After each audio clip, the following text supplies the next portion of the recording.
being a beginner investor is scary, but it doesn't have to be. If you're new to the channel here, my name is Jack and I'm an engineer turned investor. I spent years studying computer science at Harvard and transitioned to top companies like Google and Meta, but I always knew that investing was my real hobby. Now it's my full-time job. So let me break down the 5 things that I wish I knew when I was starting investing to hopefully save you some trouble. Number 1 is long-term vision. And I want to start with this one because most people nowadays have what I like to call the microwave mentality. Simply put, they see everybody on social media scrolling away, and they see other people's success. But they often don't see all the work that went in behind the scenes to reach that point. So what often happens is people develop what I like to call that microwave mindset. They start thinking that they have to become rich overnight. In fact, when I was making this video, one of the topics YouTube suggested me was how to become a millionaire in one day. This is like going to the pizza place and ordering 2 large pizzas when it's just you eating dinner.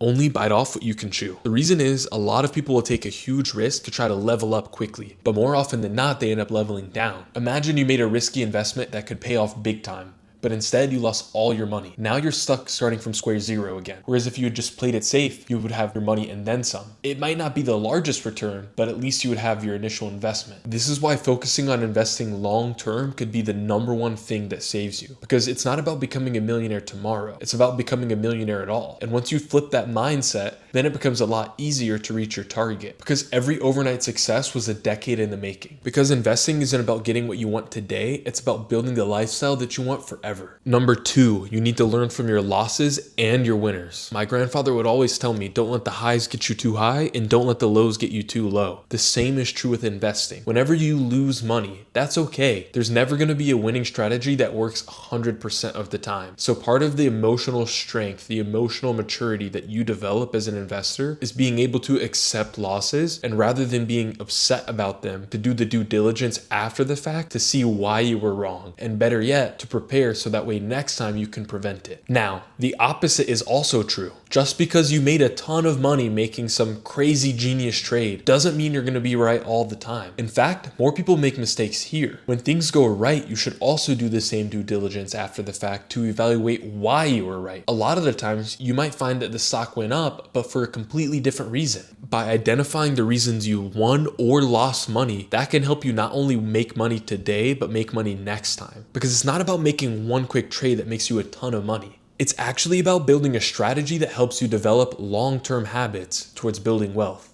Number 3, know your edge and don't over or underestimate it. Now, a lot of investors fall into one of these 2 ends of the spectrum. Group A believes that they've got the inside scoop on everything. In fact, the author Mark Twain made a famous quote about this years ago. It ain't what you don't know that gets you into trouble. It's what you know for sure that just ain't so. It's okay to make deductions based on what you see in your everyday life. In fact, I encourage it. That doesn't mean go bet the farm on something just because you've got a hunch. While at the same time, you don't want to write off your unique perspective of something that you have that nobody else does. As you grow as an investor, this is going to help you build what's called your gut feeling. That's the spidey sense inside your stomach that tells you if something feels right or wrong. Number 4, and in fact, this is a huge one. Most beginner investors mess up on this. Follow the market, but don't copy it. That means that you want to follow what's happening in the market. You want to understand what are the current events? What are all of the things that are going on that's affecting my portfolio? What are the things that are affecting certain industries? What are the things that are affecting certain big companies, maybe the ones that you have single shares in? Part of being an investor is being informed.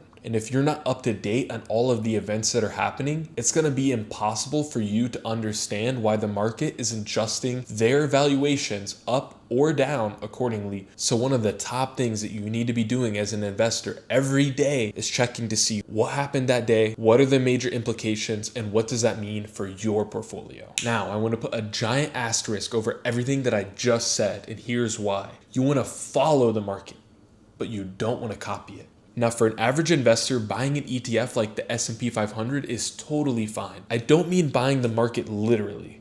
I mean buying the moves the market's made after they've already made them. You probably don't understand what's actually driving the stock. When you copy other people, you're getting the information late, and it might be information that's working against you.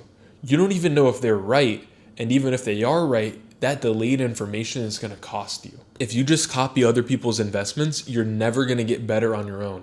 Now, that doesn't mean that you can't listen to somebody's hypothesis and go form your own and decide to invest in it yourself. But if you just hear somebody say, oh, I like this stock or I hate this stock, and you say, yep, that sounds good to me, you're skipping over the biggest, most important step of being an investor, which is making sure that you understand why. Because nobody is right 100% of the time. And when somebody else is wrong, you can only hold yourself accountable. Number 5, the last one. If you can unlock this one thing, I can almost promise that you'll become a millionaire.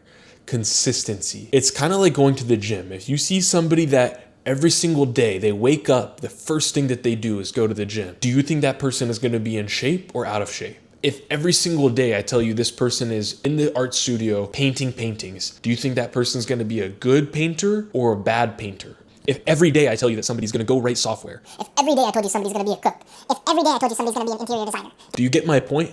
When you do things every single day, it forces you to get better at them. And so consistency is your cheat code. When you become consistent, it's like you level up against the playing field. Because they're focused on the basketball game, they're focused on Love Island, they're focused on the new movie, and I love the movies too, but I also love getting my money. And so when you unlock this consistency, this is gonna be the number one thing that's gonna help you blow up. Because there are gonna be times where your account goes down. It's inevitable. The market goes up, the market goes down, and there are gonna be days when it's hard to keep going. I myself have had days where I've lost $30, $40, even $50,000 in a single day.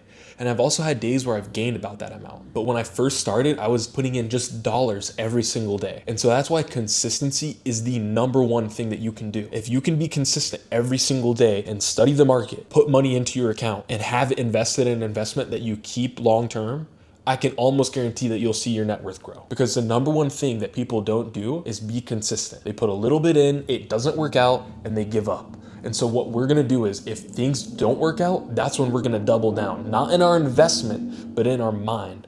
We're gonna double down, not in what money we're putting in, but in our effort. Because when you see that things aren't working out how you thought, a lot of times that's one of the key steps in teaching you something that will help you figure out how to make it work out. Because when you're consistent, every day you get repetition after repetition and you learn from your mistakes. You'll learn what worked for you in the past and what didn't work for you in the past. And over time, you're gonna sharpen your blade, your mental investing blade, until it can cut through anything. If you found any of that helpful, or if you have a question for me, drop a comment below and I'll get back to you. Thank you for watching.